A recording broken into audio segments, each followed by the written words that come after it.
Good afternoon, everyone. It's a great pleasure for me to be moderating this last panel of these 2 days. I'm Yara Asmar. I'm the Regional Strategy Manager of Friedrich Naumann Foundation. It's an honor for us to be working with Carnegie Middle East Center on this important conference commemorating 10 years of the Arab Spring. After these 2 days journey, we are coming to the end with this panel discussion.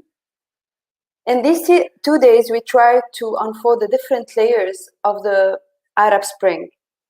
In 10 years, many things have changed, from the political context to the economic landscapes, to the social standards, the emergence of technology and different tools that didn't become only a necessity to our day-to-day lives, but also that shape political and geopolitical relations. With these new tools, new understanding were brought to the protest or to the fields of protest. Change became more participatory approach, a process that entails grassroots component and a process that is not centralized anymore. When the first Arab Spring uprisings emerged in 2011, we thought that this was the beginning of the end of tyrannies in the Arab world. Yet the consequences, especially in Syria, in Yemen, and in Libya, proved us to be wrong. Or maybe this is our narrow vision of history. We have underestimated the scale and scope of authoritarian regimes. Tyranny turned out to be more than a type of a political order. Tyranny is an economic and social system, as well as a manipulative a type of control that changed the life or the different aspects of the country in its different array of formal and informal institutions. So when the Arab Spring happened, this rift led to a shock to the system that led to different consequences, and one of them was the emergence of Islamist groups, and whether in Tunisia and Egypt, but also in Syria and in Libya. As we're about to enter the winter of 2020, a new wave of protest has engulfed different countries, namely Lebanon, Iraq, Algeria, and Sudan. Again, we felt that change is about to come, but we cannot assess now, we cannot evaluate, we're still in the middle of it. But in this panel, we'll take the time, we'll just pause to evaluate the positioning of these protests or thawrat, and to discuss what were the main triggers of the second wave of protests. How did they differ from one country to another, and how did they differ from the 2011 protests?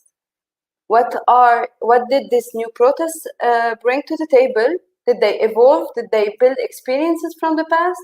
And if yes, why and in what way? These 75 minutes will be dedicated for this discussion. But before that, allow me to welcome our renowned speakers. I start with welcoming Rasha Al-Aqidi. Rasha is a senior analyst at the head of the head of non-state actors program in the Human Security Unit at the New Zealand Institute. Rasha was the editor in charge of Irfa Sautak, US-based platform that offers insight in post-conflict communities in Iraq and Syria through person, digital storytelling, essays, and photo collections. Thank you, Rasha, for joining us, and good morning. You are joining us from DC. Yes, thank you, Yara. Thank you so much for having me in this panel. Very happy to be here. And I would like to welcome Ra'ad Bouhamdan. Ra'ad, you described yourself as politically active since 2005, from establishing parties to the change movement in 2015, and you got involved in the wave of change or alternative voices that emerged in the parliamentary elections in 2018 in Lebanon, and you are currently a member of the Political Relations Committee of Lihaqi, a grassroots political movement in Lebanon. Yes, thank you, Yara, for hosting us. Looking forward for this conversation, for this discussion together with you. I also would like to welcome Arash Azizi. He's the author of The Shadow Commander, Soleimani, the US and Iran's Global Ambitions, a book that was published in 2020, and I would highly recommend this book. It's a biography of Qasem Soleimani with the political context that the commander of the Quds forces was growing up in. He's also a PhD candidate in history at the New York University. Also, he woke up really early this morning to join us. So thank you so much for joining us. Thank you. It's great to be with you. Bashar Halabi, welcome. Bashar, he's the MENA geopolitical analyst for Clipper Data Analytics. You previously worked as an assistant legal officer at the Special Tribunal for Lebanon and a journalist and Middle East analyst at France 24 in Paris, and a program coordinator for movements of civil society in the MENA at the Asfari Institute for Civil Society and Citizenship at AUB Beirut. Welcome, Bashar. Thank you. Sabah al khair. Good morning to the people across the pond, and good afternoon for people in our region. Last but not least, I would like to welcome Dr. Ali Bakir, our dear friend, geopolitical analyst, and assistant professor at the Ibn Khaldun Center in Qatar University. Good to host you. Good to have you again, Dr. Ali. Thank you very much. Thank you very much for hosting me, and good morning, good afternoon to my colleagues. Very happy to be with you today. I would like to start this discussion with Bashar. Bashar, what differs between 2011 and 2019 waves of protests? We saw that after the 2011, like the emergence of Islamist movements was very obvious. But now we're witnessing kind of containment to these Islamist movements, but also a new kind of definition of political Islam that is changing geopolitical relations in this region and leading to certain protests in countries like Lebanon and Iraq. So the floor is yours. Thank you, Yara. And before I start, I just, a couple of weeks ago, Yara and I were in a similar conference where we were looking back at the past decade in the region. And I think everyone who was present there agreed and acknowledged that the terminology used or dubbed for the uprisings in the region, Arab Spring, might have to be looked upon and reviewed for several reasons. And before jumping into the discussion on the role of Islamist movements and groups, whether in 2011 or now, let's look back together at the region in general for the past decade. So to start with, the Arab Spring, which was coined following the ousting of the Ben Ali regime in Tunisia and Mubarak in Egypt, was surely misleading in a way, and in fact, it was counterproductive. The term in itself carries a positive connotation, and just like any spring, it gave the illusion that it's going to be short, graceful, smooth, and promising. However, none of those factors or hopes were translated into reality, and what people expected did not happen, especially, or more importantly, discussing the region spanning from Morocco to the Arab Gulf. As a result, the term in itself became a heavy burden on whoever really demanded change in the region, no matter the scope of this change, whether it is democratic, economic, social, reform-oriented, or even rights-based. Of course, the term was a form of projection of the fall of the previous Soviet dictatorships in Eastern Europe or other democratic transitions in possibly Latin America.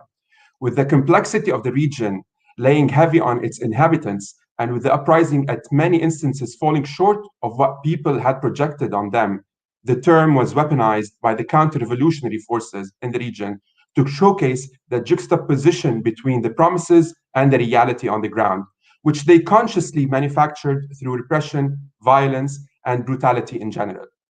In fact, most of the democratic transitions, if we put aside the very specific cases of the Eastern European and so-called communist states back in the day, the transition we have seen was mostly an adaptation of politics to economic and social modernization, where, for example, countries like South Korea and Brazil achieved a progress mainly on two levels, the industrial level and on the modernization adapted at some point, which allowed or gave room for a democratic transition, mostly following the creation of a wide and highly educated middle class in those countries. Whereas in the Arabic-speaking region, to be more specific and precise, so that we don't disregard the ethnic diversity of the region, and in this part of the world we are discussing today, the socio-political explosion came as a result of a protracted economic crisis mainly, and not similar to what happened. It wasn't a transition to a complete modernization process, but a manifestation of a deep economic crisis. It translated into various aspects, starting with the economic one, with very low economic growth, taking into account, of course, GDP per capita, relating to low investment or even the lack of that. Back in 2010, and up until this moment, the region we are discussing today also still inhibits the highest rate of youth unemployment in the world. This is the clearest symptom of the economic crisis the region lived and still live today. And it shows that the long-term revolutionary process, as Dr. Gilbert Ash'ar once dubbed it, or al-Sayrura al-Tarikhiyya, is there to stay and has already caused shocks, especially towards the end of 2018 in countries we will be discussing like Sudan and Algeria, Lebanon and Iraq. While people tend to label what happened in 2010 and 2018/19 as a youth movement, the labeling is a bit inaccurate, given all the revolutionary movements are essentially led or spearheaded by youth, but it does not mean or insinuate that they are strictly the ones behind the revolution. Also, while the generational gap exists and is widening thanks to the technological explosion over the past 15 years, but cross-generational grievances and challenges still are there till today. Therefore, a comparison drawn between Lebanon's uprising, for example, back in October 2019, and the Mai 68 uprising in France is not really accurate, although one of the aspects of Lebanon's uprising was indeed an educated middle class demanding for more liberalization, but that does not sum up what's happening in the entire country. Yet, events in our region, the Arabic-speaking one, are also part of a general global crisis that has spanned the world from Latin America to Hong Kong in varying degrees. This region, however, has its own specificities. For example, the early 2000s brought with it new blood and new fresh faces in terms of rulers in the region, and it's kick-started an era of reform, but in a context dominated by a specific type of capitalism, one determined by the specific nature of a regional state system also, characterized by the combination of different proportions of rentierism and patrimonialism. Now, that is the most specific to the region and is actually the high concentration of patrimonial states, probably the highest in the world. However, patrimonialism in this region refers to the ruling families that literally own the state. They own their state apparatuses and they own the resources. But whether by law, by religion, by a godly decree, or even by practice as a matter of fact. Those ruling families regard the public sector as their private property and treat the armed forces, especially the elite forces, as their own private guard. These features explain why neoliberal reforms in specific achieved the worst economic result in the Arab region out of all parts of the world. While neoliberalism is based on the introduction of austerity measures, as everyone knows, trimming the state down, cutting social expenditure, privatizing state enterprises, and leaving the door wide open to private enterprises and free trade, and voila, a miracle is supposed to happen, the regional context lacked the prerequisites of typical capitalism, starting with the rule of law and predictability. We actually live in one of the most volatile regions in the world, and this definitely affects foreign direct investments, FDIs, and even one of the richest and supposedly at the time stable countries, which is Saudi Arabia, up until today still suffers and lacks from attracting those FDIs we are talking about. So all of this, with all of this in mind, and while strictly funneling money into construction instead of key productive sectors, represented the structural crisis I tried to discuss, especially and the specific crisis of capitalism that is prevailing in this part of the world. Therefore, there is no way out of this crisis in the region with a mere change of economic policy within a continued framework of the existing kinds of states. A radical mutation of the whole social and political structure is indispensable, short of where there will be no end to the acute social and economic crisis and destabilization that affects the whole region. That is why such an impressive revolutionary shockwave as the Arab Spring rocked this whole region in 2011. This was much more than a series of loosely connected mass protests. The prospect was truly insurrectionary, while people chanting, "The people want to overthrow the regime," became a slogan ubiquitous to the region as a whole. The first revolutionary shockwave of that year forcefully shook the regional system of states, revealing that it has entered a terminal crisis it still lives in up until today. Almost every Arabic-speaking country saw a massive rise in social protests during 2011 Arab Spring, and 6 of those countries witnessed massive uprisings. While the IMF and the World Bank stuck to their guns, actually, and justified what happened as a result of their recommendations and reforms, that they were not carried out into effect fully, the regimes in the region knew better, and not in the sense that not to actually follow through with those reforms and recommendations. They are definitely smart enough to know that those reforms will continue at a large cost. And right now, Lebanon is a case in point with whatever is happening with the IMF and how the sectarian ruling elite of the country is trying to kick the can down the road, hoping for a breakthrough that might come as a result of a recalibration of the regional security and political architecture to funnel money into Lebanon with no strings attached, similar to what has happened before. But of course, this remains a pipe dream. Unlike Eastern Europe, after the fall of the Berlin Wall, when people swallowed the bitter pill of massive neoliberal changes in the hope that would bring them capitalist prosperity, people in the Arab region are under no illusion that such countries, their countries, will become similar to Western European countries. However, in order to impose further neoliberal measures on the people, brutal force is therefore required in most of the region's countries, and we are seeing that.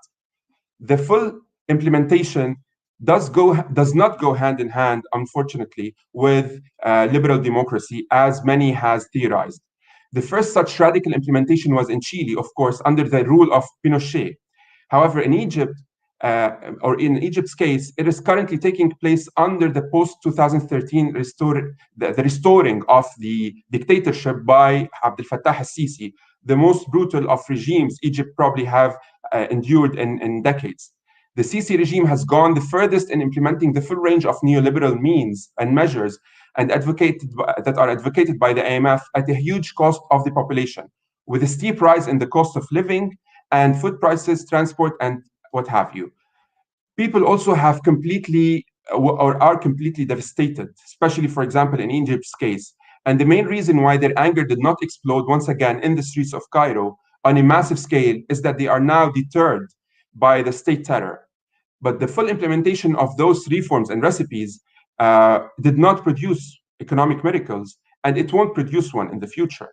And even the grand charades, although they are probably important for human history, which we witnessed over the past week in Egypt, nevertheless, it does not promise Egyptians, mainly on a citizen level, any kind of promising future, unfortunately. Nevertheless, a new generation has entered the struggle on a mass scale in the region in recent years, one that came of age through and after the 2011 uprisings. The bulk of this new generation aspires to a radical progressive transformation. They aspire to a better social conditions, freedom, democracy, social justice, equality, and including also gender emancipation. They reject neoliberal policies and dream of a society in sharp contrast with the pragmatic views of also Islamic fundamentalist forces that hijacked or tried to hijack the uprisings to direct them towards their own goal. This huge progressive potential came back to the fore in the second revolutionary shockwave that started in December 2018 with the Sudanese uprising, followed since February 2019 by the Algerian uprising, and to be followed also last October or 2019 by massive social and political protests in both Iraq and Lebanon. Now, Sudan, Algeria, Iraq, and Lebanon have been boiling since then, while the other countries of the region are on the brink of explosion, mainly due to the COVID-19 pandemic, which undoubtedly suspended the revolutionary process for a while that was happening or taking place. It actually ended the weekly mass demonstrations both in Algeria, Lebanon, and Iraq, and it only worsened the conditions that led to its ignition in the first place, which means we have a recipe for another explosion in place, but no one knows when. Now, quoting Dr. Ashar, protracted revolutionary processes, such as the one that is unfolding in the Arab region since 2011, are cumulative in terms of experience and know-how. They are a learning curve. The people have learned or are learning. The mass movements have learned or are learning. The revolutionaries are also learning, and the reactionaries are learning as well. So, which means everyone is learning, and it is a race between who has learned more in order to try to overthrow the other. So a long-term revolutionary process is a succession of waves and of uprisings, but also it is a succession of counter-revolutionary backlashes, which are meant to actually break down those waves and which do not represent a repetition or an identical experience or pattern. The process is not actually circular, and it does not repeat itself in a way, but it actually goes forward, or else it will degenerate. My biggest concern is Lebanon in that case. So Sudan and Algeria, along with Egypt, and I'm almost done, they are countries. The difference between them and other countries that have witnessed uprisings over the past 3 years are countries in the region where armed forces actually constitute the general institution of the political rule. Of course, armed apparatuses are the backbones of states in general, but it is a direct control of political power that is particular to those 3 countries in the Arab region. The regimes are quite different than the others. No family actually fully owns a state in order to mold it in its own vision. And the state is actually dominated by a collegial of military high command or a military junta. This means that they are characterized by mostly nepotism, cronyism, and corruption, and which remains institutionally separate from persons or the rulers as well. This explains why in these 3 countries, the military ended up getting rid of the president and his entourage in order to safeguard the regime. And in Egypt's case, it happened with Mubarak. In Algeria's case, it happened with Bouteflika. And in Sudan's case, it happened with al-Bashir. However, when this happened in Egypt, there was a huge illusion about the military among the population in general, which were and they actually gave a legitimacy to the 2013 military coup, which overthrew what seemed at that point a more of a democratic process, or had the semblance of that. But there is more. Yes. Yeah, I would like to stop you here because we will be discussing further. Thank you so much for your input. Just thank you also so much for the mapping of the structural defects that led to the Arab Spring and digging deeper into the second wave of the protest. But I would like to take one of your comments and ask Rasha if she agrees with you. You said that the protests were labeled as youth movements. Rasha, do you agree were labeled as youth movements but weren't youth movements? Do you agree with Bashar on this level? And mostly I would like to ask you to assess this labeling on the Iraqi level.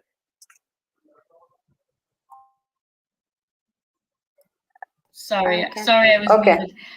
Thank you, Bashar, for the comment. Thank you, Yara. So on this particular comment, in Iraq, there's a very specific context. Why it was in Iraq a youthful moment and youthful movement as well is because the people who protested, yes, in every country, mostly they are the youth. What's significant about this generation of Iraqis is that they're the first true generation to actually experience some level of freedom, whether it's freedom of speech, freedom to protest. And it's the first generation in Iraq that actually have an understanding, a better understanding of politics. I grew up in a generation where politics was something that we discussed between 4 walls because under Saddam Hussein, there was no political life. In Iraq, there is some form of political life. Now, it's very, very defunct. It does not work. It's obviously failing, but people have been able to protest. So in Iraq, that was the difference in particular. Older generations, they didn't understand protests. They did not believe in them, perhaps. maybe because they were not allowed to protest in their lives. But for these young people, and inspired by movements around the world, as Bashar had mentioned, and also, of course, by the Arab Spring in 2011, they realized that change can happen and they can take to the streets and cause change. So that was the difference. Now, later on in the movement that happened in 2019, older people eventually did join, maybe in smaller numbers. But it was in Iraq, it was largely the Generation Z and the much younger millennials. So we're talking 15, 16-year-olds until 30-year-olds. These were at least 80, 90% of the protesters. So before I speak about the second wave, on February 12, 2011, Iraq also had a protest movement that was part of the Arab Spring. Now, it kind of went under the radar, did not get as much attention as other protests for several reasons. One, Iraq at the time had an elected government. Now, it was Nouri al-Maliki's second term. There's a lot of controversy on how he achieved his second term, but nonetheless, there were elections. There was already some form of political protest. So there were no calls for regime change. That was very different than Egypt and later on Syria, at least in the later stages. Second thing is that there was a minimal crackdown. Of course, when I say minimal, it's not compared to Western standards. It's minimal, unfortunately, to Middle Eastern standards, in particular in Iraq. So the number of people killed or arrested were very, very minimal. So it didn't really break waves in the media. And third, Nouri al-Maliki at the time, the prime minister, promised, went on a live televised speech. He looked very nervous at the time, and he said, just give me 100 days and I promise all the reforms. So when that happened, the movement was almost quelled. And then the political movement used a very dirty tactic, that's how I would describe it at least, of diverting that movement. They ended up protesting for Bahrain at the time. That was, of course, under a severe crackdown as well. However, it was framed in sectarian terms. And when people noticed that, they decided to leave the streets and stop protesting. The difference between 2011 and I just wanted to add that, but however, hundreds of thousands took to the streets in Iraq in 2011, and it included all the provinces, including the Kurdish provinces and the Sunni provinces. So it was all over Iraq. I remember that at the time, the famous Abdul Halim Sabah song Watani Habibi. It was on television on certain channels pretty much all day. So Iraq very much felt that it was in the Arab Spring moment. But again, for the reasons I mentioned, that died out, faded quickly, and it did not recover. The movement in 2011 was based on the concept of Madaniya, or I believe, and Yara, please chip in here if you can help me. I believe the best translation for that would be a civic sense of nationality, civic society. And the people associated with this were largely, they had affiliations with the government, at least with some government movements, and they comprised of different ages. Most of them were actually over 40. They were more of the intellectual elites. The second wave, however, did not include this group of people. It included, as I mentioned earlier, more of the youthful base. Now, how did it happen in 2019? Just as Bashar previously mentioned, unemployment, lack of services, those were the core causes. This is what led to a small number of protests from the beginning of 2019 all the way towards the end. Now, at Irfa Sawtak, what we did was we tried to go to Iraq, cover its problems, but also look for positive stories. Something happened in 2019 where there were no longer positive stories. Very, very minimal. There were, feel-good stories, but they always included, and I just want to add that these are the stories you hear in the media today, and the pictures that you see in the media today of Iraq. They always include the middle class and the upper class, whose lives have been relatively well. They have enough privilege and enough sources and income and money to start their own entrepreneur ventures. The youth, I'm talking about the youth here. And then for the poorer people, for the lower class, there's no success story. There are, however, stories of perseverance. For example, a young woman, two young sisters and 16-year-olds who do not have a school nearby, who live in a village in Nasiriyah, and they have to walk 10 miles every day to get to school and 10 miles back because there's no form of commute there.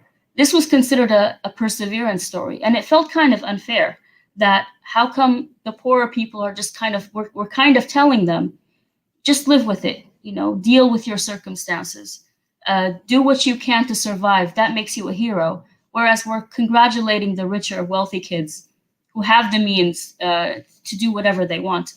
That was kind of a struggle. And which stories do we cover, and what is a success and what is not? And then protests started happening in different places in Iraq in smaller numbers. They started in March, and there was in April. They were the college graduates who could not find jobs. They were not necessarily asking for public employment, just for job opportunities, even at companies, even any kind of foreign investment. They were just very, very desperate for jobs. The summer came. There were also protests for lack of services. Then the crowds got largely bigger, but again, it was nothing significant. These small protests were happening in Iraq. Before that, in September, two things happened that really triggered Iraqi youth. The first one was when Abdul Wahab al-Sa'idi, commander, lieutenant commander from the special counterterrorism services, who served in Mosul and other areas in the liberation of Iraq from ISIS. Now, to be clear, just on record, he is not the most immaculate commander, military leader.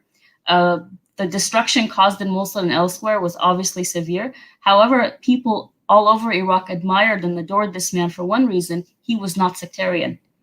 It was that long, yearning for just a heroic figure, not to idolize, but just to prove that Iraq can produce national figures, patriotic Iraqis that do not hold a sub-identity before, or carry the sub-identity stronger than the national patriotic identity.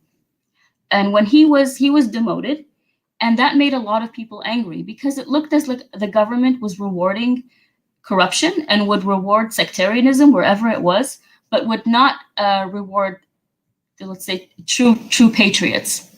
The second thing that happened a few weeks after, or perhaps this one was actually a few days before, during one of a smaller protest, a young woman was simply demanding a job. She was in her full hijab and attire, and for some reason, the security forces decided to use water cannons. And there were photographers and journalists, some journalists covering the event. And of course, mobile phones, smartphones were recording. And one of the security forces directed the water cannon at this young woman. And on cameras, you could see the moment that she was drifting away. And her only interest was covering herself and trying not to expose herself where other young people, gathered around her. That made the streets so angry, just at the audacity, at the state, and at the system that had failed on every single level. Corruption in Iraq, and I believe very similar in other places, but it's at unimaginable levels. And this is what the government is actually doing. So it organized the 2019 protest. It organized very organically on Facebook and on different social media platforms. And then it started as a relatively mass protest, let's say of 10,000 people, perhaps, probably less, in a few areas in Tahrir Square in Baghdad. And for reasons, again, till this day, we do not know why the security forces on that day, they decided to use live ammunition. And within the first 3 hours, 4 young men were shot dead. And when that happened, it spiraled out of control. And this is what led to, on that first day, over 100,000 people protesting all across Iraq. By the end of that week, 12 people had died. By the end of the first 12 days, 100 young people have died. I think the oldest was someone in his early 30s.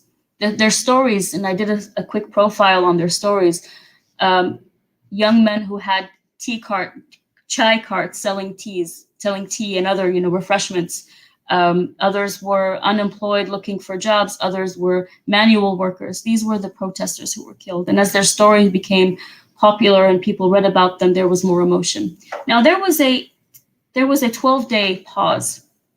And this is what the government found very, very confusing in Iraq, and also is a very specific Iraqi context that maybe there are parallels with Lebanon, but not with Egypt, not with Tunisia.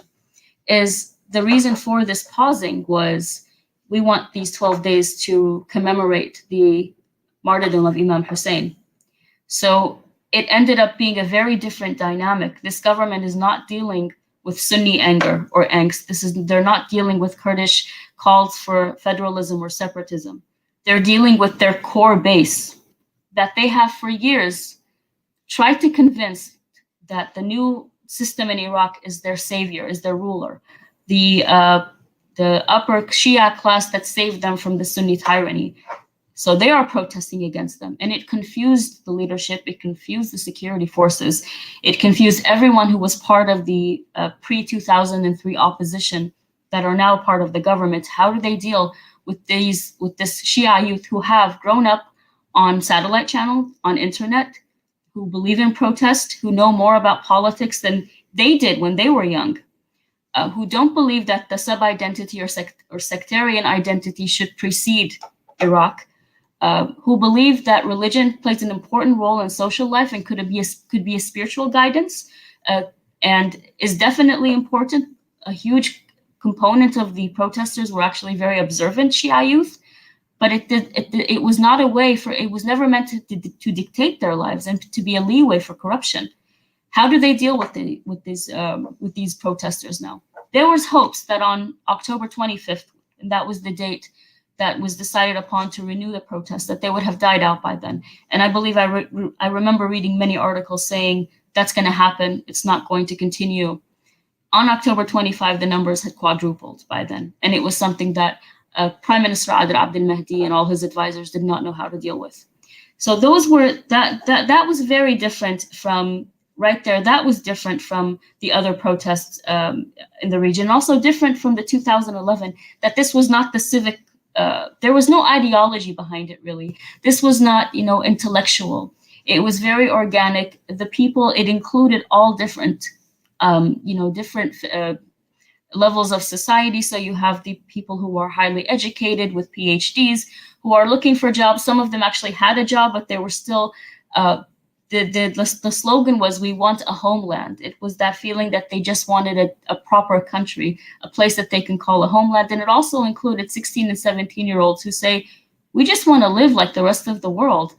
And there was more, however, this time around, more acceptance for perhaps regime change, or at least system change. Again, another difference, and I think this is it, I don't want to take too much time. The 2011 protests did not really lead to any political change. In fact, some of the people who organized it, or a huge part of it, ended up allying themselves with the Sadrist movement. 2019, or the Tishreen movement, the October movement, as it's called in Iraq, it actually produced a younger generation that are very keen on politics, who now realize that, okay, we cannot change the system. Let's be part of it, and let's force change. So you have new political movements starting up. Some of them maybe with support of other already established political blocs. However, they have not co-opted them. They forced them to accept. So they forced them to accept the change and sort of the moderation that's been happening. And the ideas that are being discussed in Iraq today, I never would have thought in my lifetime I would hear them happening. We're talking even LGBTQ rights. And it's not, I'm not saying it's accepted. So you have a small margin that accept it, a huge margin that refuses it, but there's a gray zone, a gray area. I don't want to use gray zone, sorry. A gray area that that is expanding. People are questioning their ideas and their thoughts. People are questioning stereotypes, younger people. And this is all a context that was not available 10 years ago or 20 years ago. So in the next 10 years, this context is going to change a lot. And I guess the protests, yes, as Bashar mentioned, they were impacted by COVID, but most likely in Iraq, also there was a crackdown where 600 of these protesters were killed. Assassination and intimidation campaigns continue till this day, bringing the number of to probably higher than anyone ever expected. Even older people, older generations, Hisham al-Hashimi being just one example, was assassinated most likely because of his support for these protests. So all this change on the ground, all this change in society is going to reflect, whether in this election, maybe doubtfully, but in the coming elections, and will force change, social change that simply cannot be turned around. Rashad, thank you so much. If I wasn't like hearing the word Iraq, I would have thought that you were talking about Lebanon. Yeah. Moving on this note to Ra'ed, unemployment and corruption led to the October 17 movement. Listening to Russia, water can, live ammunition brings us to the streets of Lebanon for the past year, in addition to the Beirut explosion. Ra'ed, my question for you, like you lived this whole period, you mentioned it, you made sure to mention it in your bio, from 2005 till 2019 and still now to 2021. What has changed on the ground in Lebanon? What triggered the Tishrin movement in 2019, and where are we from this movement now? First, while Rasha was speaking, I was having the thought that change is an infection, and also speaking about COVID. So the butterfly effect happened during 2011, where in Lebanon and in Iraq, we didn't have like the peak of the protests because we wanted to make an extension or maybe to make a reflection for what's happening in Tunis, in Tunisia, in Egypt, in Libya, Syria, and Yemen, and other countries. But in 2019, what happened and the trigger was more real. It was more in the on the social classes where we have the real pain. And it wasn't like an effort, a forced effort on the level of the activists. When we had this feeling in 2011 that everyone is having a revolution, let's make our own revolution. And apparently, it wasn't mature, and it didn't came up it wasn't up to the standards of the Arab Spring back in 2011. Speaking about Lebanon specifically. However, the experience of Lebanon and of 2011 movements was something positive for sure. It was an accumulation, and it reflected a will on a level of change movements that created other waves for future movements and future protests. I can mention here 2013, when we had in Lebanon the movements of take back the parliament. Once the regime, the establishment parties, they tried to extend the parliament mandate. We had the protest of the trade unions calling for the wage correction. Also, we had another wave in 2015 against the garbage crisis, and it was also a significant time for the protest movement in Lebanon and the change process. 2016 was a step forward, also another milestone. Also in the municipality elections, 2017, we had some engineers, orders elections, something on the trade unions sector, and 2018 we had a parliamentary an experience. It was a shy experience for the change forces in the parliamentary elections, but at the end of the day, the continuation of the movement toward the change didn't stop at any time, and the connection between 2011 and 2019 was there all the time.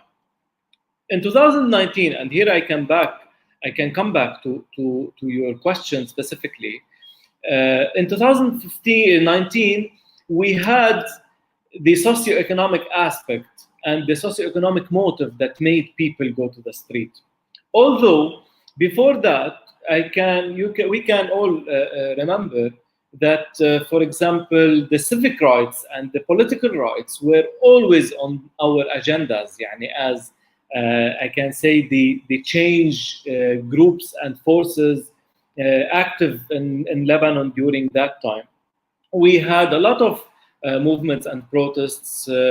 I can remember some of them against the military court, supporting Ziad Itani, others supporting Mashru' Layla. Some of other protests were claiming for a secular state, for civil marriage. A lot of movements were happening at that time. But the main trigger was the WhatsApp tax. If you remember, it was only a $6 tax that brought people. It was the direct spark that brought middle and lower classes from their homes, from behind their screens and TVs, to the street, claiming and meeting the other people who were trying, and the other groups who were trying to call for this change. So yes, it's always a social and economic spark that will make the change and that will make the protest happen. And at the end, the mass of the people participating in these protests. And I agree here with Rasha that the majority will be apolitical, and they wouldn't have any ideological background or affiliation. But what makes protests Islamists or secular, or what takes it to a direction or the other, is the presence of organized forces and organized groups and parties within the protests. So this happened also back in 2011, where we witnessed in Tunis and in Egypt and in many countries where the Muslim Brotherhood was the only well-organized political group having a very good presence on the organizational level, on the social level, not only in the main squares of the city. It wasn't only in Tahrir Square. It wasn't only in the big cities squares. Also, they were very well organized and present on the grassroots level in the rural areas. They were in the universities. They were in the trade unions. They had all the tools that made them ready to take these protests to the politics where they have their project and their political vision. It wasn't, fortunately, I can say that they weren't having like a very smart vision, and they failed. But at the end of the day, it is a very important and interesting lesson for the protests, for the change movements, just to note that being organized for the forces who are claiming change, the first and the most important criteria for them to take the protests, who are most of the time who are against something.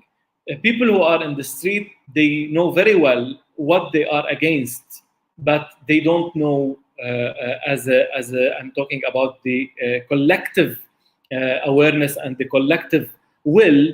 They don't agree, and they don't have their vision on what they are for. So what makes this difference is the forces, I can say the parties, the groups, and we have this problem now in Lebanon. We don't have too many parties. I belong and I'm organized in one of the grassroots movements called Lihaqqi, and this movement is trying to present a different level of organization and different model of organization. But unfortunately, because we didn't have like a healthy democratic practice of the politics in the whole Arab world for decades, for 40, 50 years or maybe more, now we are building, now we are growing new political movements and new political experiences, and we are accumulating expertise in order to have like more readiness, because it's always about waves, it's always about ups and downs when it comes to change movement in the world. And now, at least in Lebanon, and I think it's happening in the other countries, now we are on the decreasing, on the descending slope of the change movement, until we reach a better situation, and until we will be going into the second uprising. We should be more organized. We should be more clear about what do we need, what is our vision, and how organized we will be on the grassroots level, next to the people, not only in the big cities and in the big squares, but more in the rural areas, more on the university levels and on the trade unions level. So this is, in my opinion, something essential while we're speaking on the lessons learned between 2011 and 2019. And I hope that another wave will be coming soon, not only in Lebanon, in the whole Arab world, where the progressive forces, the secular forces, will be more and more organized to grab the opportunity and to push the change movement into the right direction. Thank you, Raed. Dr. Bakir, on this level, we listening to Bashar, to Rasha, and to Raed. Mostly the 2011, if we want to summarize, 2011 protests were more politically driven, or they had political motives, whereas 2019 were more demand-driven, change-driven, driven by young people, hearing the conclusions of Rasha and Raed saying that a change is is on the horizon. There's more hope regardless of what's happening, specifically in Lebanon and Iraq.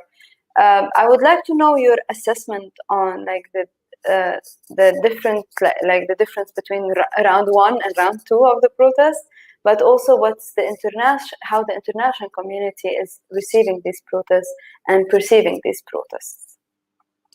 Thank you very much again for having me. I think that my colleagues, especially Bashar, focused on the first round of the uprisings, so I will be focusing more on the second round. But before I start, I would like to highlight 2 points building on what I have here till now. First, we should note that despite the similarities between and among Arab states and Arab societies, there are differences that should not be ignored or neglected, given that each case has its own peculiarity or specialty in the Arab world, and we should always keep this in mind while we are talking about the general aspects or characteristics of the uprisings, Arab uprising, whether in the first round or in the second round. So this is basically my first point. My second point is that I was and still one of those who resisted the use of the term Arab Spring, because I think that this term is misleading. It gives the sense that there is a very easy task is awaiting the protesters while they are aiming to uproot or change the regimes that are holding to the power in the last half century or so. Plus, it's also gives the sense that the change will be quick, soft, and the outcomes will be rosy, and we will be receiving them immediately, which is not the case, of course. And I think that such terms creates big expectations, and thus facing the reality, the protesters will face will feel the frustration and disappointment, and this will have negative implications on their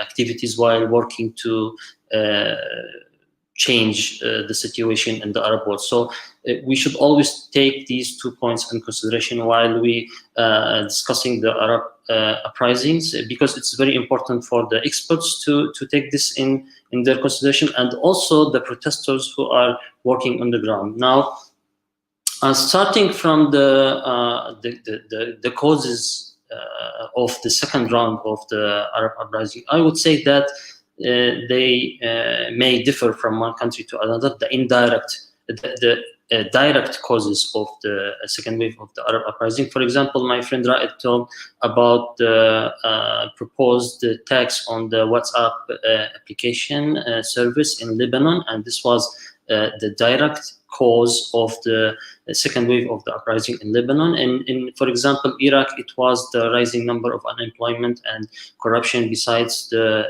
decommissioning of Lieutenant Abdul Wahab Saadi.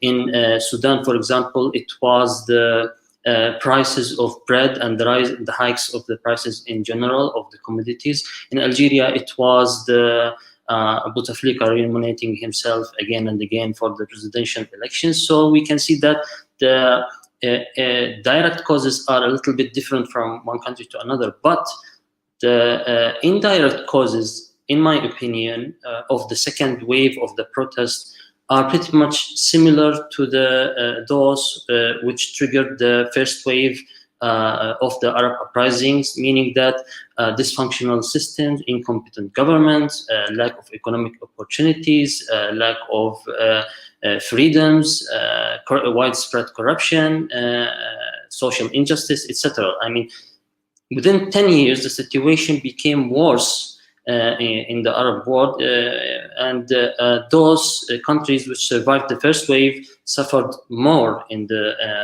later stage. And that's why, this is one reason why we witnessed a second stage, and why we will probably witness a third and fourth and etc. Because, and this also point I would like to highlight, the change is not really quick and soft. We should always expect that it is a long, hard, full of challenges process and painful one. It will take time, it will take effort, and we need to focus on the dynamics that really push forward while we are monitoring the protests for change.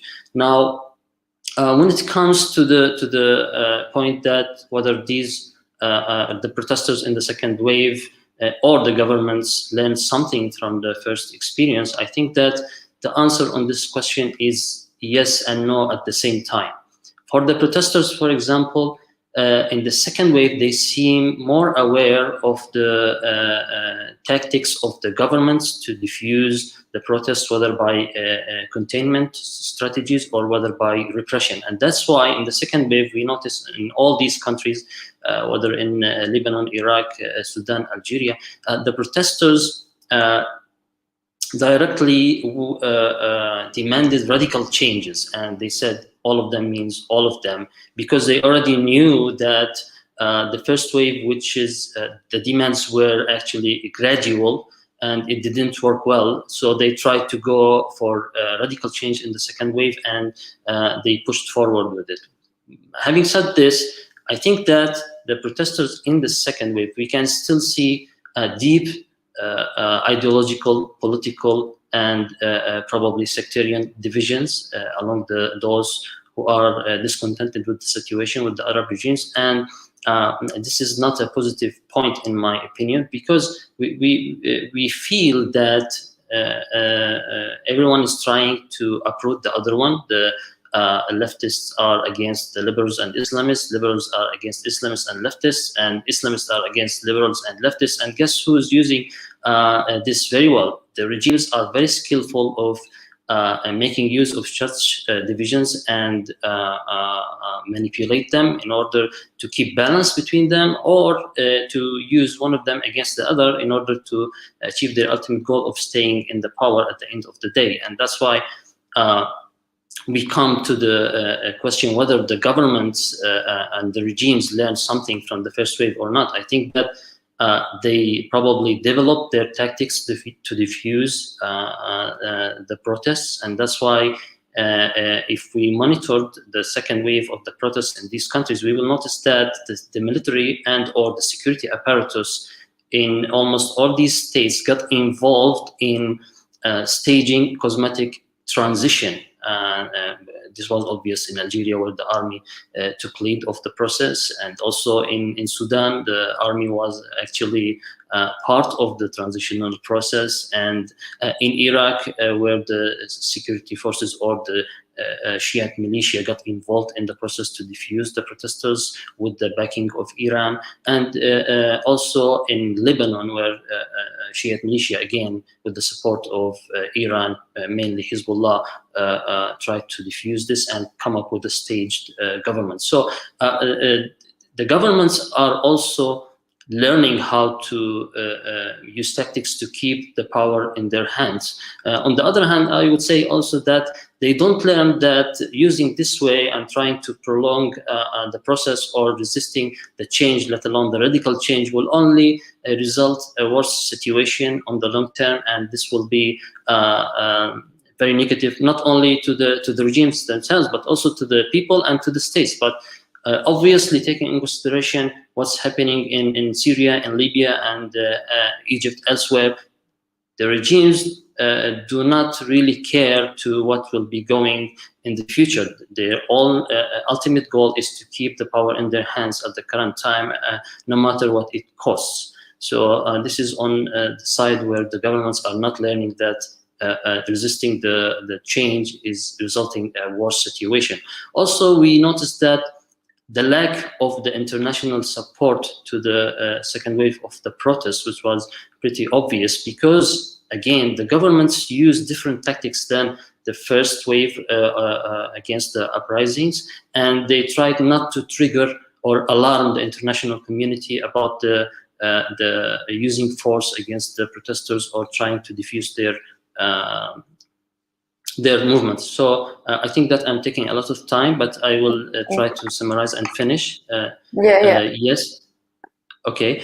Coming to whether the protesters are different or not, yes, I can see that the protesters are younger, more ambitious, more energetic, but also lacks the Islamist component. This has its own reason, because the regimes cracked down heavily on this component in the first wave of the uprisings, because they thought that this is the most threatening factor against the regimes. And unlike my friend talked about Iraq, in the first wave, those who protested were mainly Sunnis, and they were directly and immediately labeled as terrorists, and they were the government cracked heavily on them, and this led to the creation of a perfect environment to create ISIS, and a popular mobilization movement was sectarian, and the destruction of the Sunni cities. That's why they didn't participate in the second round. But ultimately, whether these uprisings are continuations of the first wave or not, yes, I believe they are continuation, because as I said before, the causes are the same. The situation is getting worse every day, everywhere, and also the regimes are using the same tactics, the different tactics for the same goal, which is staying in power, which means that we will soon or later face a worse situation, which will trigger again protests, and this what will be waiting us in the post-COVID era, in my opinion. Thank you very much. Thank you, Dr. Ali. I would like to move now to Arash Azizi. Arash, I would like to take advantage of your presence with us to ask you two main questions. First, I would like to go political with you. And I remembered when I was preparing for this panel an article that I read in Foreign Affairs that was published in 2011. And it was entitled Arab Spring, Persian Winter. Will Iran emerge as a winner from the Arab revolt? I would like you to answer this question 10 years later. But also my second question for you would be, Iran is part of this region, like we call it Arab Spring, or like we just narrow down the scope into the Arab countries. But also Iran lived two waves of protests from 2019 to 2018 and 2009, 18, 19, and still ongoing. So also I would like to know about your assessment about the internal situation in Iran, the protests, how they changed, the demands, the repertoires, and the perception of the Iranian people on this level. Thank you very much, Yaran. Thank you very much, everybody. let me start with the first point, and then to your second point. I'd like to answer with a reference to some of the other protests in other countries as well. So the short answer is that yes, as it happened, the Arab Spring did strengthen the regime in Iran, and it did so in some indirect and direct ways. Some of the indirect ways. So we should remember that the Arab Spring the Arab Spring came after Iran. Iranians like to say we did it first, but despite the outside the joke aspect, Iran did have a mass movement in 2009, which was really revolutionary, which was actually, people have forgotten this, but if you look at the coverage at the time, the 2009 movement in Iran was discussed as the first new sort of revolutionary mass movement in decades. It had a sort of almost a world historical importance from some levels, because we hadn't had really a street movements like that for a long time. So this is the context in which 2011 was viewed. The movement was almost still going on in Iran. Many people had hoped that it would get somewhere. And in fact, if today the leaders of the Green Movement are in house detention, Mousavi, Karoubi, and Rahnavard, they're there because they were arrested after they called on solidarity demonstrations with the Arab Spring. So this is how directly it was. And really the cause of Tahrir and Tunisia, which were the first two revolutions, was really very poignant in Iran and was discussed very much. Now, of course, the Iranian regime had its own plans for the protests. It basically declared the Arab Spring to be an Islamic awakening, as you know, and it tried to use it to claim that it basically tried to position itself to benefit from what it saw as changes in the Arab state order. Now, it would be too much, perhaps, and perhaps not the most interesting conversation to get into the every country and how they did it there. I do try to go into that in my book, actually, in relation to specific countries. But I'd like to focus. Let's geopolitics more protest movements. How do we change things? If we do that, I'll focus on the fact that in Syria, Iran's international intervention, of course, had an important role in suppressing the revolution there, and it was part of the whole internationalization of the conflict that doomed the movement and turned Syria into a humanitarian catastrophe that we see.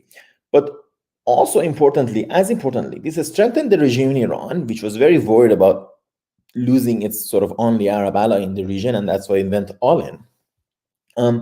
But it also, in Iran and other countries, of course, created the fear of consequences of a protest movement and what it could be. That, okay, things are bad.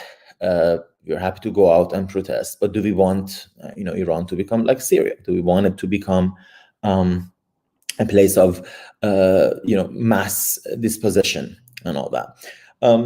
But from that, I want to get to the other point that you mentioned about the differences between the two rounds of protests in Iran and now. And here I want to just get into some general points, if I may. Look, it's not rocket science, okay?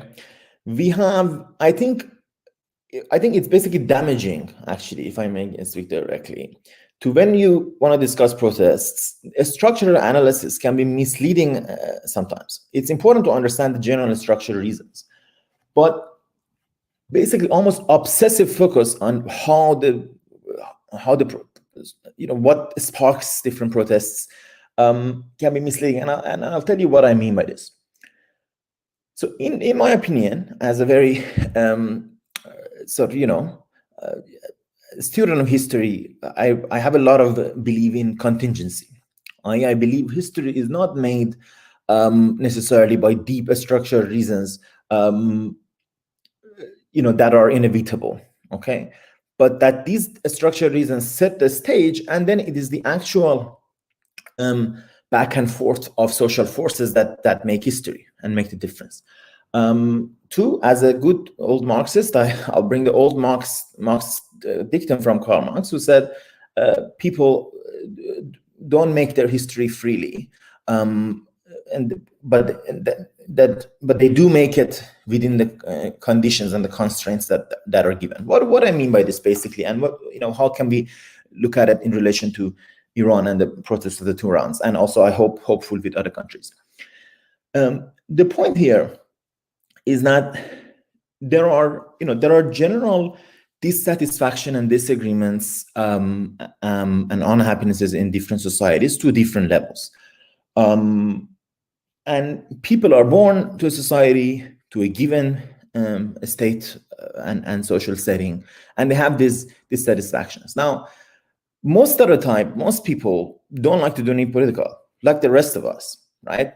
I don't know, what you'll do after this summit, and some of us live in countries where politics is very daily, but necessarily we won't be necessarily doing something political every day. There's a small number of people who are political activists. There are a small number of people who are political activists and political leaders whose politics is their lives. Most of the people are not. They choose at different times to enter political action. Now, in 2009, of course, millions of people decided, following a presidential election, to go and fight for their vote, and they were more politically organized. The big difference between 2009 and 2016 is the lack of political organization, which means actually the action is, and sorry, I said 2016, I mean movements after 2016. So in Iran, it would be 2019, 20, 17, 18, there's been a couple of rounds. That these actions were more raw, were more from more marginalized sections of society, actually, and they were less politically organized. They were general attacks against the regime, which has left no outlet for any politics. Now, Russia talked about before, like that being under Saddam Hussein, and that's usually a very dangerous thing, even for the regimes themselves, because when you leave no outlet for politics, the politics can sometimes show itself only in this sort of insurrectionary mode, which we had in Iran, and which was unsuccessful at this count. Incidentally, in 1979, the revolution also happened on the grounds that there was no outlet for formal politics. So but people were organized in different groups. There was, but I mean, let me finish with this actually. That with 1979, there's been decades of this obsessive analysis of trying to find out what led to the revolution, and I think what is ignored at the time are contingent factors. Like there's no big deep reason why the revolution won. There are reasons why it happened and why the protest, but why it actually won is it's just like how a football team wins against the other. i.e., there are interplay of social forces that lead somewhere. But and I want to end with this. The key point here is the question of political organizing. What happened in 2011? The reason Islamists were able to play such a prominent role was that they had prior organization. And unfortunately, and we shouldn't forget this, for decade after decade, politics, formal politics in the Middle East and around the world had been discouraged in different ways. This was supposed to be the end of history. Politics were uncool, to say the least. You have dozens of human rights activists in sort of, look at the bios. Everyone is a human rights activist. You find very people in a political party, in the Middle East and other countries, actually. But especially in the Middle East, because involvement in politics had come to be very costly, and many people sort of didn't regard it as a good thing. And I'm sorry, in the 2011, you had the sorry sight of many people being very excited about it's beautiful, they're in a square. Isn't it great that they don't belong to political parties? They're gathering in a square. It's so cute and humane and beautiful. It's stupid. You can't have politics without political vehicles. You can't bring down a regime by gathering in a square. You're going to start like that, but you're going to have politics. At the best case scenario, there are going to be elections, and then there are going to be different political parties. And if you want to build democratic Republican regime, you're going to need political organizing, which is, not as fun and as many other things. It's a dreary. In Persian, we say politics doesn't have parents, which means it's sort of a dirty profession, but you need it. And this is sort of where I want to end.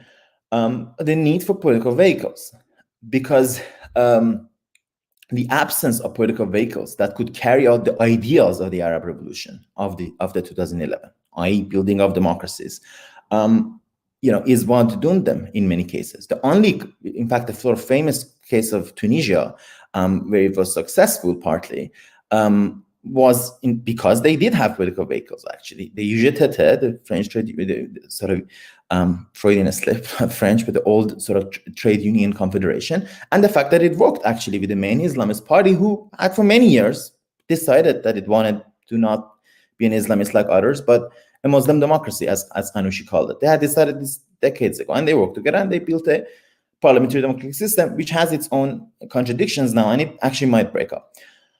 Now, in the new round, and really, I am finishing here.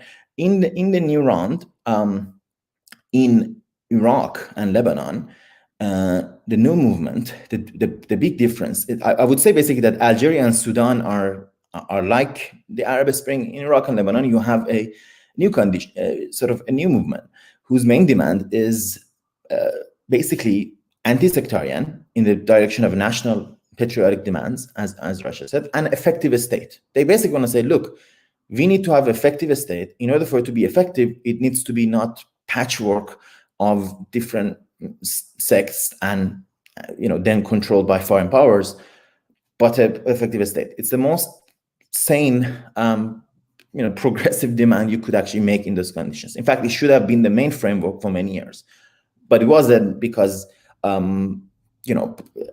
playing with borders in the Middle East, talking about how these countries are fake, whatever, which is especially favored with Iraq, was very dominant for many. But they would have the same problem is there. And during the Lebanese protests, I traveled to Lebanon and Hong Kong and Chile to do a work of, comparative of these movements. And, the big issue is you need political vehicles. Again, in case of Lebanon, many people writing about how this is beautiful and we are holding hands and they're at the height of the Surah and everyone's coming together and there's no, but you're going to need politics, and politics are by definition divisive. But if political vehicles are not organized, there's no way for the goals of these movements to happen. So I think I'll just end here in that if there is a lesson that should come from the protest, this is what should be a lesson. Sorry, I thought when we were finishing you'll appear next to me, but you didn't. Don't worry. Okay. Just you basically, your conclusion answered one of our participants' question, who was asking about like how if these groups are being non-ideological, how they're appearing to the general population. And this person also expressed that it's very difficult to bring change without the power of ideology and religion in the sense, but it's borderline when we talk about religion. But as you mentioned, we need a political vehicle and a political organized movement to bring change on the table. So can I just say one more thing? 20 seconds. In Sudan again, you had success. It's not rocket science. Why did you have success in Sudan? Because you had different political parties coming together, uniting for the end. This included the Sudan Communist Party, the Ba'ath Party, different Islamists, and the Sudanese Professional Association, which was a new sort of civic body. So you need also civic parties and political parties. If you come together and respect for the United States, you can bring it down. If you don't, it's not going to happen. So, it's as risk as that. So I'll end it there. Thank you, Arash. Like I bring also some of the questions from the participants specifically to Bashar and Rasha on this level. They were asking about the protests between Iraq and Lebanon, how transnational these protests were, like I'm just trying to summarize the questions in the sense, like, and how we should perceive the protest not as like on a singularly basis, but more as a continuous kind of waves or a contagious kind of movement. So what do you think on this level? Bashar, you can go ahead. No, it's fine. Okay. So in Iraq, yes, initially the October protest, the movement did start as transnational, at least in the intentionality. For example, the difference in 2019, I did leave this out. However, I believe Dr. Bakir did mention it. There was no Sunni participation in 2019. There were individuals from Mosul and Anbar who went to Baghdad to protest, and the reason was because protesting in the Iraqi context today does automatically label a Sunni as an ISIS sympathizer or as a Ba'athist. So they were people in Anbar and Mosul were sympathetic. You know, they would express solidarity. They wanted to protest. There was actually one attempt to protest at Mosul University that ended up in mass arrests and intimidation, so that halted. So they were transnational in the sentiment. They were cross-sectarian in that sense. Again, and this is a really important point that Arash mentioned, it's also different in Iraq because of the assassinations after the protests, and that how political activists and even those who have intentioned to enter the political process, they were immediately gunned down or intimidated.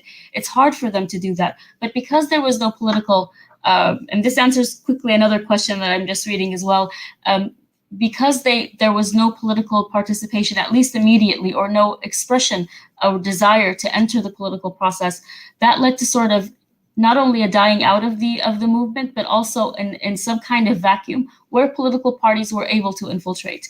The more dominant parties were able. So I do believe, yes, it is transnational in a sense, and as long as there is that potential in Iraq, it can continue and it can come back, maybe in a different form. Well, in Lebanon's case, I think everyone kind of hails the October 17 protest movement back in 2019 as a breakaway from what Lebanon has experienced since its emancipation back in 1920, in the sense that the protest movement was inclusive, it was transcended sectarian fault lines and regional and also classes to a certain extent. This was something very well apparent in the first week or so, or even a bit more, before the co-option of the protest movement started.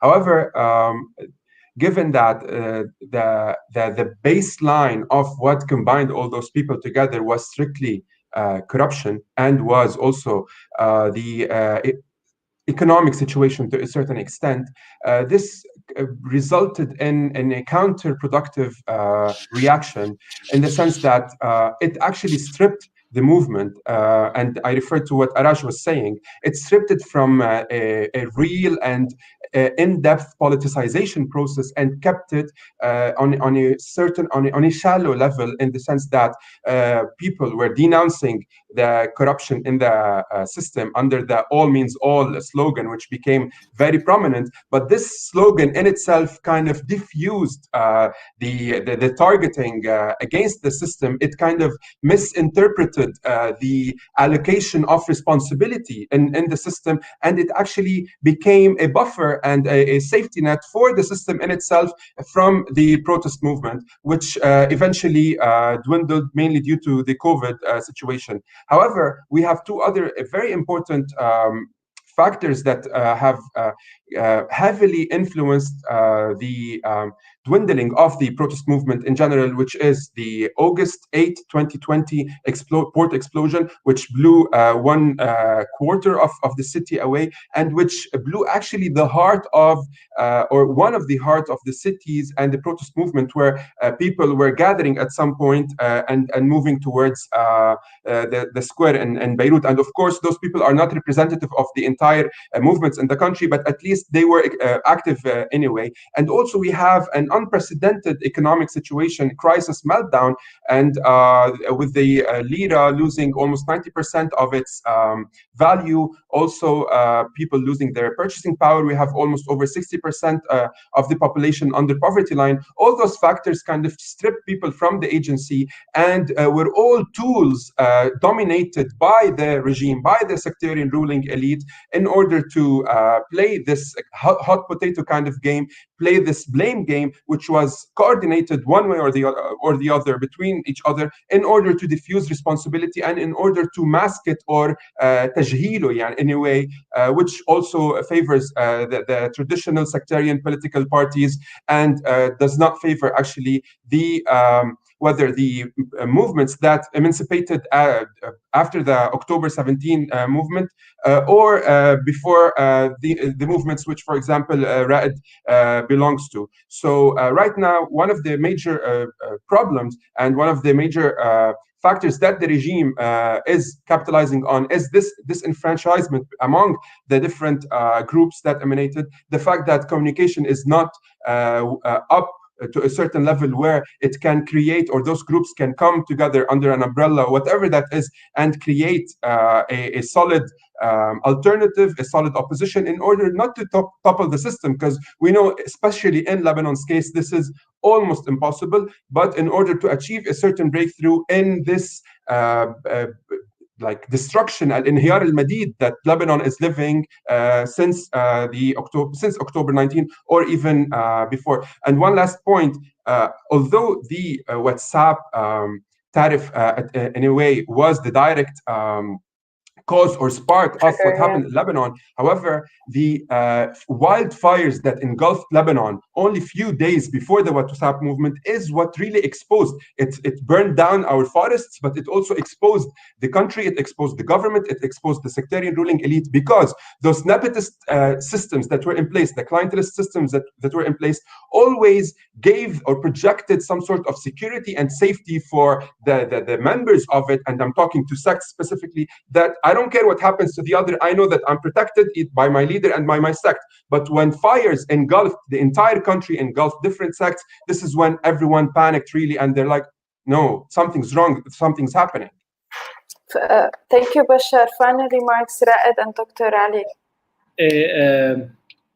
I agree with most of Rasha and Bashar was saying, but I need to add on the main challenge that we're facing, as progressive movements, if I can say, in Lebanon and in the region, where we are addressing, and this is what we have to surpass, just addressing the problem as if we are analyzing what's happening and we are presenting a solution from a traditional way of doing politics will not lead us anywhere, because we are not in democratic countries, we are not in democratic systems. So if we believe that it is as easy as we have a very good diagnosis, we present a very good program, we run to the elections, we get a number of seats, and then we change it, we hope, but it's not the case. We are living in countries and societies where the ruling parties they have like full control on the social structures, on the economical level, on the resources, on everything. So if we need to work on two different levels from being correct, because we can be politically correct, but it's not enough to make the change. In order to make the change move forward and to push forward the change process, we have to work on the grassroots level. We have to create social structures that will replace and will be alternatives of the social structures that the ruling powers and the ruling parties are in control of. I'm talking about Lebanon for sure, and I can say that because I had an experience of living in Iraq, and I'm sure that it's very similar in many countries around the region. The ruling regimes, they don't only control the politics, they control the social structures, they control the economy, they control the religion, they control our set of values. So if we need to create change, we need to dig deep and to build and to have a bottom-up approach to build structures, economic alternatives and social alternatives on the grassroots level. The other level, my final statement. The other level is the regional, international level. I believe and I think that there will be no change in one country and not in the other. We will not be having the spring of Lebanon if we don't have a spring of Syria, Iraq, Iran, Jordan, Palestine, all of the region. So it's never on one local or national aspect. This is why progressive groups and progressive forces should be networking, should be, and this panel is one of the important tools, and what you're doing as Friedrich Naumann and as Carnegie is so important on this level. What we need to do is to strengthen the networks between the progressive forces and the secular forces all around the region and the world in order to make sure that the next wave of the change will affect us all in a very positive way. And thank you. Thank you, Dr. Ali. I would like to give you the floor for 2 minutes maximum. You're muted. Sorry. Yeah. Okay, it's blocking me for some reason. I will be short and direct. I think that with the absence of a full-scale revolutions that topple the regimes in the region, we should focus on three main things. First, the change is a long process and it will take time. Things will unfortunately get even worse before it gets better ultimately. Second, typically it would be enough to topple the head of the regime in any state in order to top the regime itself, but this is not the case in the Arab world, and it's even more complicated in such cases such as Iraq and Lebanon. In Iraq, you have to topple the president, the government, the militias, the foreign supporters, the sects, etc. The Lebanon is even more complicated because you have to revolt against not only the official establishment, but also against the head of the sects, 18 or so. You have to revolt against the deep state controlled by Hezbollah. You have to revolt against the foreign interference, especially by Iran. So it's a very complicated process. And last but not least, I would like to focus on what protesters should do. They should learn to play long-term. They should learn to work together regardless of the divisions that I see senseless actually between Islamists, liberals, and leftists, because at the end of the day, the government is not targeting one of them only. We should recall very well that in Egypt, those, between brackets, liberals who supported the coup of Sisi, they end up being in jail at the end of the day, and they became refugees also. So they should should agree on a minimum level, because lack of economic opportunity is targeting all the society. Social injustice is targeting all the society with all its branches, and also lack of freedoms is targeting all the society. They should come together, try to work together, and agree on common agenda with minimum acceptance that they should push forward all together in order to try to beat the current regimes. Otherwise, we will probably the regime will make use of each fraction against the other in order to keep the balance, as I said before, or even to prolong their stay in the power. And thank you very much. Thank you so much, Dr. Ali, and thank you, Rasha, Arash, Bashar, Raed, for joining us in this panel. It was a great pleasure moderating this panel. And Dr. Maha Yahya and Mr. Durkunse for the closing remarks before the end of these two.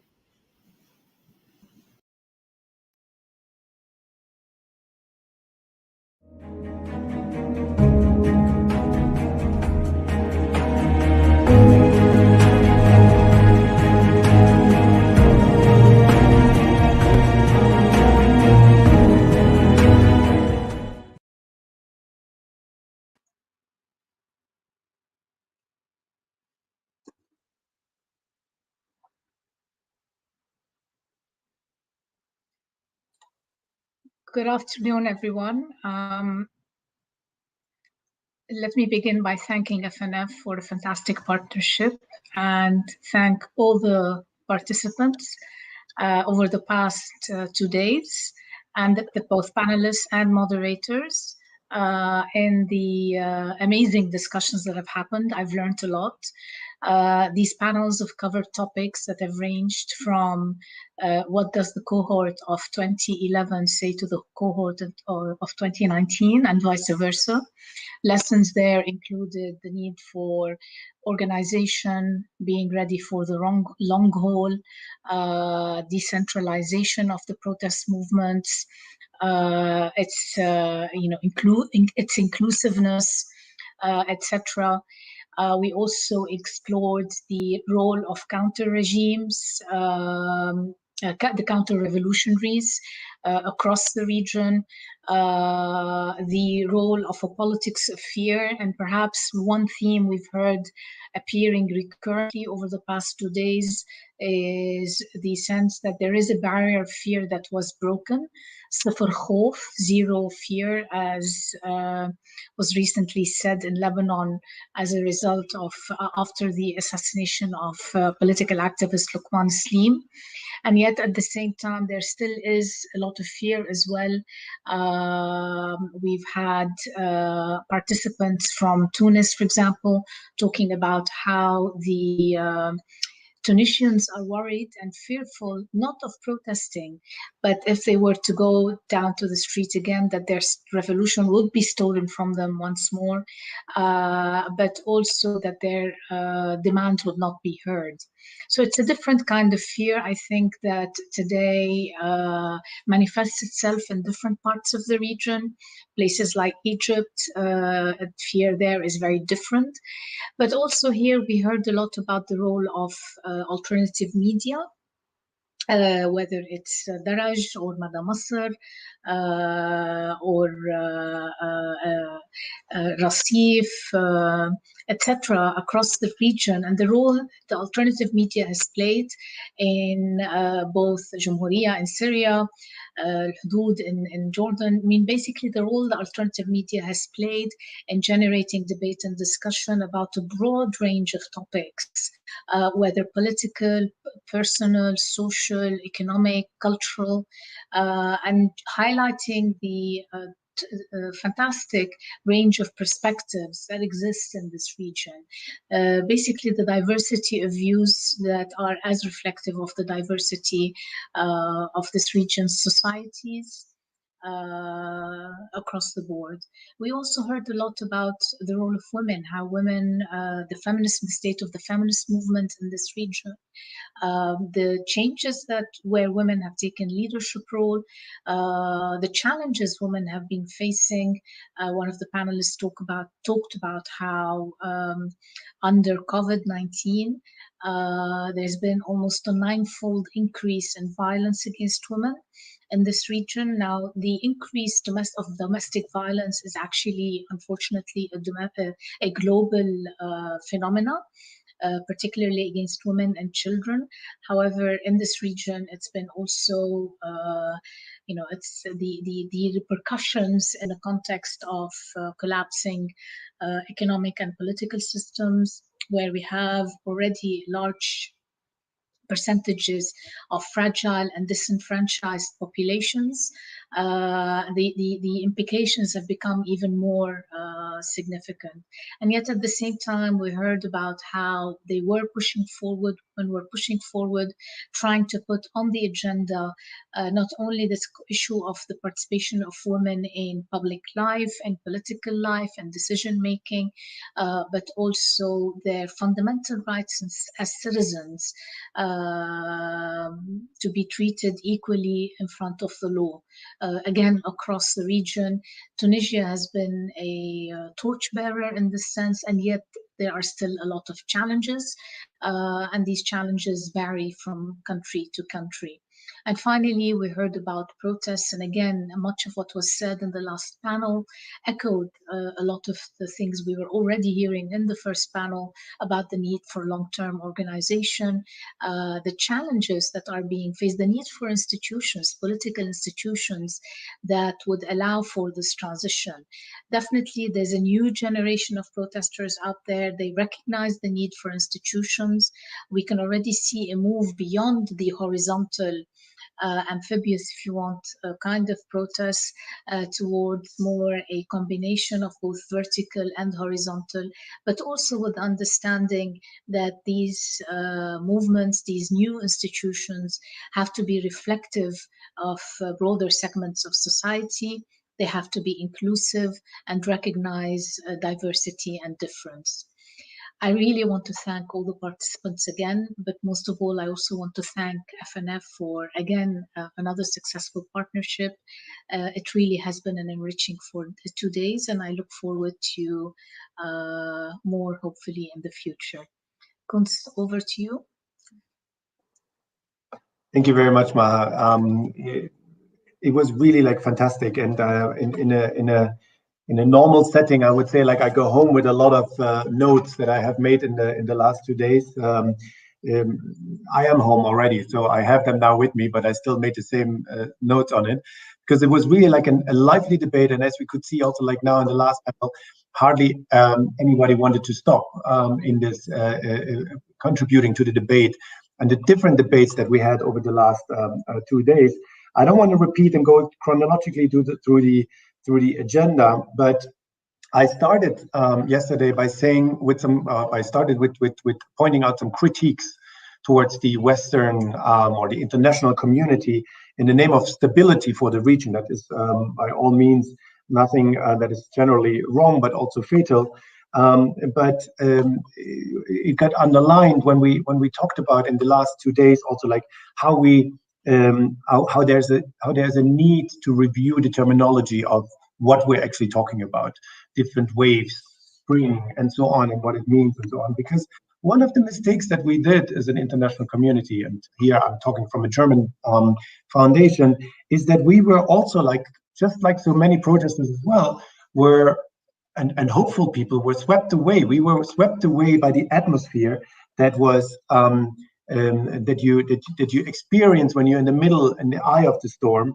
And we basically missed the point by what was actually happening. That we have to look at in different ways at movements and then revolutions, what we call them, and the need for a structure that is necessary to support them in the long run. What I also liked very much is the healthy debate that we had over the last 2 days when it comes down to demystifying some of the facts that we think that we have acquired over the time. I don't want to say that we were naive on that level, but it's we were part of this whole development. And we need to acknowledge that it was just, as one of the speakers said, it was not just the youth who was participating and who was making this possible, or who was actually like advocating for it. There are certain structures that we tend to overlook, or we for whatever reason we overlooked. And what is astonishing is the role of women, and I like this panel very much because it becomes much more clearer, or becomes much more in the public eye, the role of women in these kind of protests and in the region itself. Even though, as Diana said, that this is right now more a plastic significance that they have right now, but this is something that we need to more focus on. And also here, I'm talking as a German educational institute. While we have this kind of debate, and I'm really happy that we had it with such a renowned institute, the Carnegie Institute.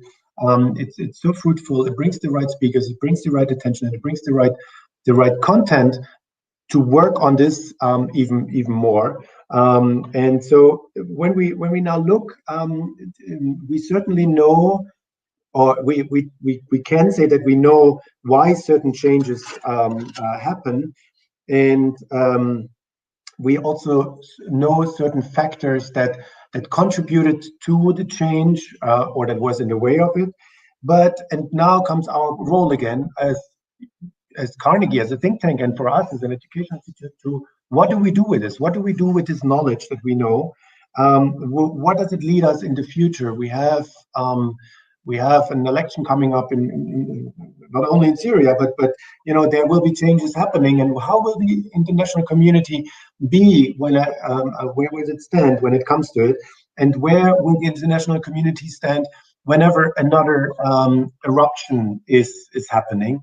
And it was certainly music to the ears of myself from Arash to hear, very clear cuts to say there's a need for political parties to mitigate and to actually nurture the political process, a transition that is needed, because this is something that is in the end of the day challenging or channeling the difficult political opinions of people on the street towards the ones where actually the decisions are made. So thank you very much to all the participants who participated in this 2 days, all the viewers, the questions that came, the moderators, and obviously our partner, the Carnegie Center, the Maha, and your colleagues. Thank you very much. It was an enriching and lively and very nice debate. I really look forward to more.